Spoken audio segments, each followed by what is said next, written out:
When I first learned these three chords, it felt like magic because suddenly I could actually play a real song.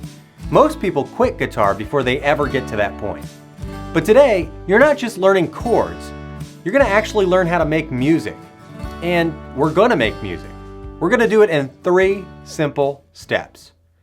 Hi, my name is Abe Allen and welcome to day 2 of the Learn Guitar in a Week challenge.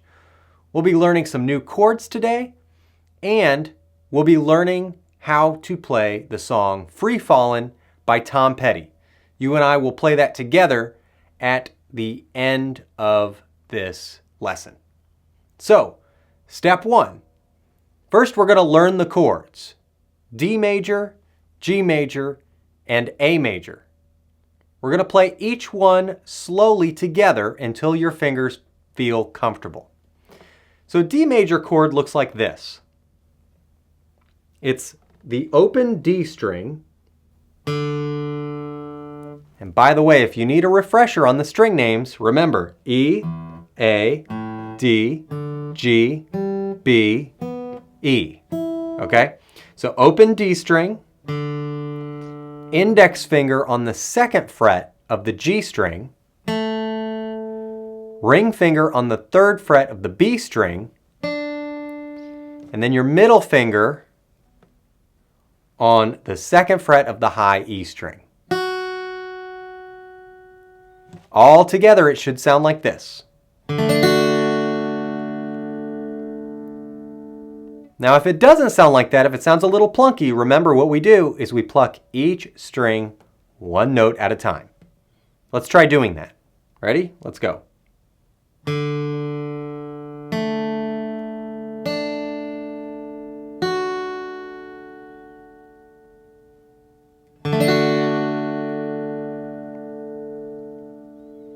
Okay, so that's a D major chord.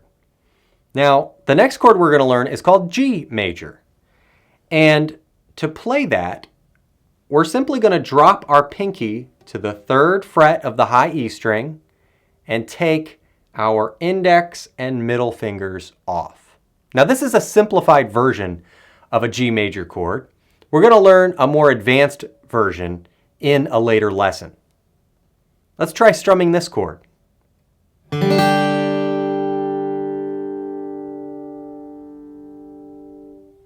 So the notes of this chord are the open D string, G, 3rd fret of the B string, and 3rd fret of the high E string.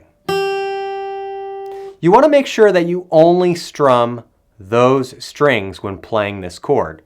Don't include the low E string or the A string. It sounds pretty bad. It sounds like this. Not very nice. That sounds very good. This is one of the best sounding chords on guitar, and when I teach you the full version, it's probably going to be your favorite guitar chord. Although I have a lot of favorites. Okay, let's try plucking this chord 1 note at a time. Here we go.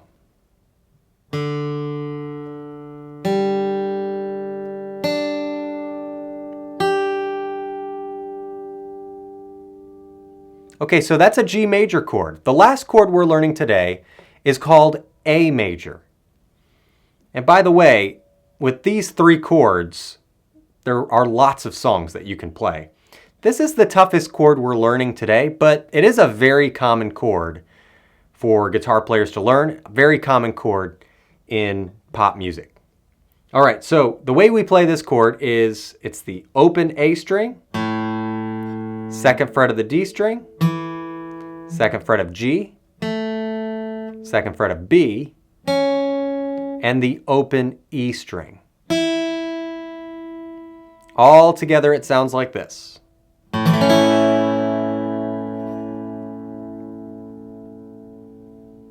Now when you tried playing that chord, did it sound a little plunky? Especially maybe the high E string?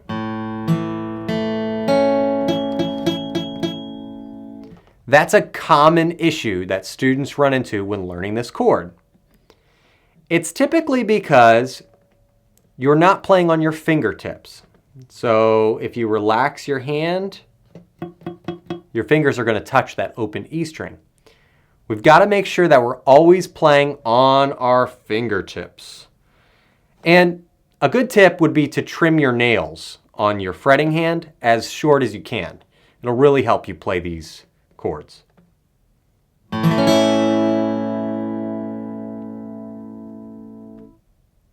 Okay, so that's an A major chord.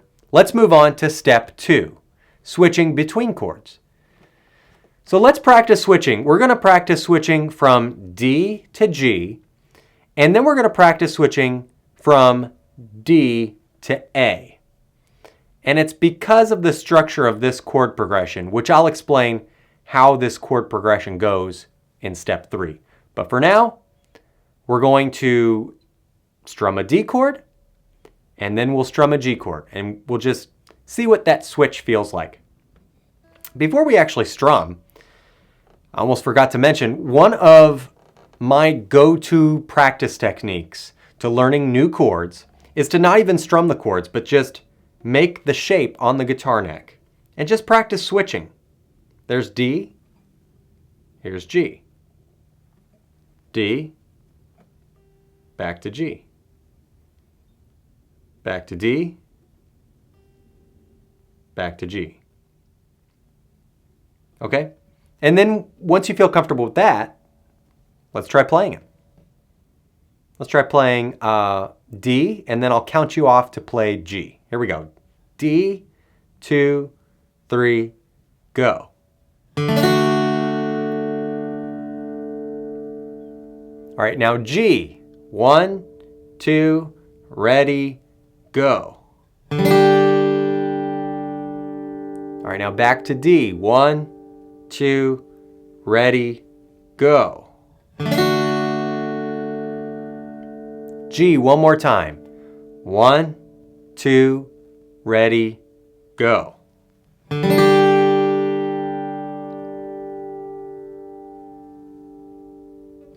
Okay. Now, when we're not playing chords, just take your hand off the guitar, rest those fingers, because if you don't have any calluses yet, which if this is day 2 of you learning guitar period, you probably don't, we don't want you to hurt your hands too much. The next transition or switch we're going to make is from D to A, okay? So again, I'll just put my fingers where they need to go. You actually don't even really need to press down at this point. You can practice just putting your fingers on the strings and at the frets where they need to go and just moving them back and forth.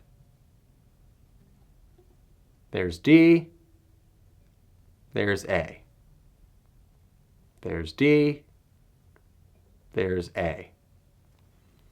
All right, now let's try actually playing them. Here we go. D, 2, 3, go. All right, now let's try playing A. 1, 2, ready, A. All right, let's try D again. 1, 2, 3, 4. And now let's play A again. 1, 2, 3, 4.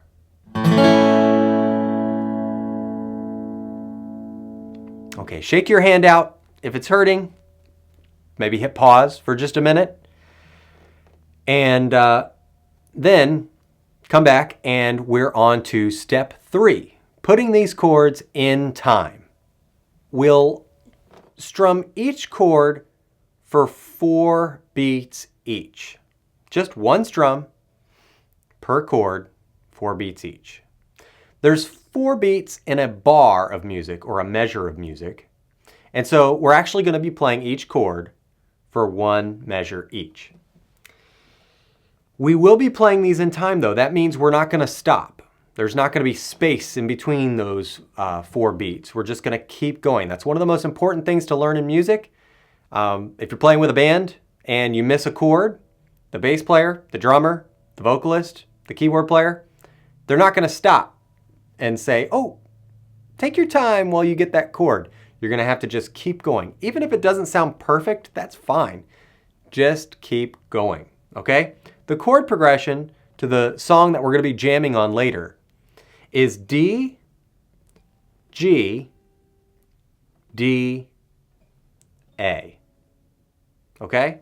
D, G, D, A. We're going to strum these chords 4 beats each. Here we go. 1, 2, 3, 4. 2, 3, 4. 2, 3, 4. 2, 3, 4. Now A, 2, 3, back to D. 2, 3, 4. 2, 3, 4. Now D, 2, 3, 4. A, 2, 3, back to D. 2, 3, 4. 2, 3, 4. 2, 3, 4. 2, 3, and let's end on D.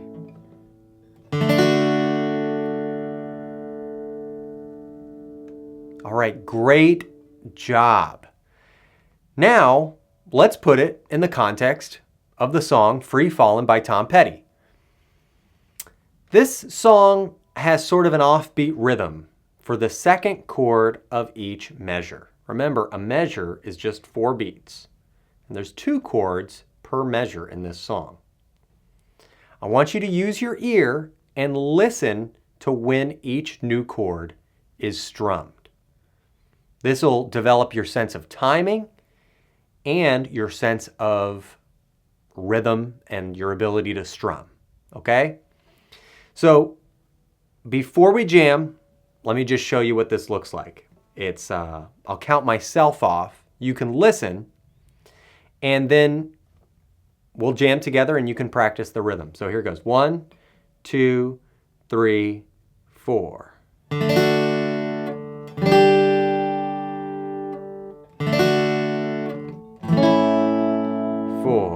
1, 2, 3, 4.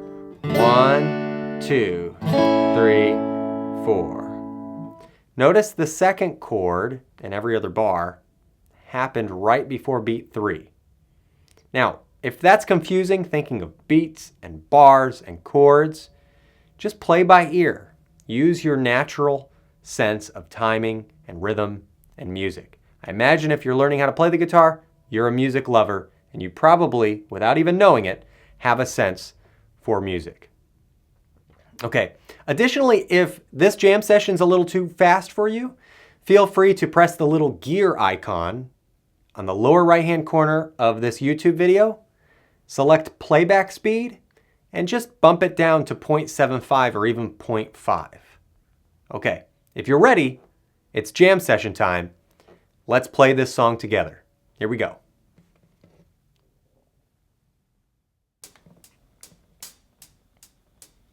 One, 2, 3, go.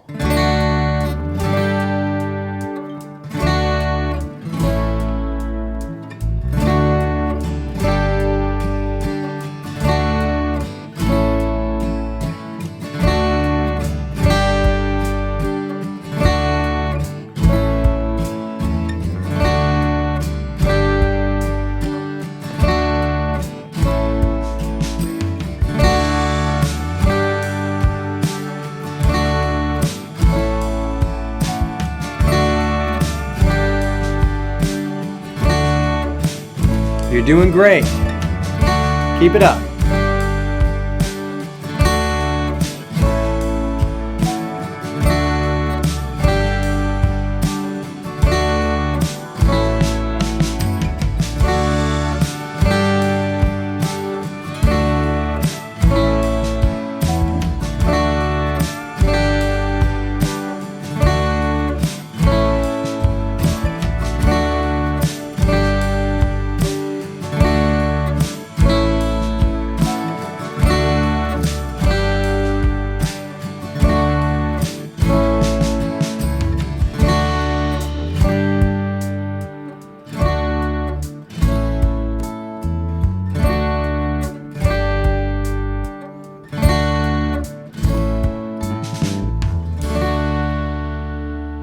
And that's it.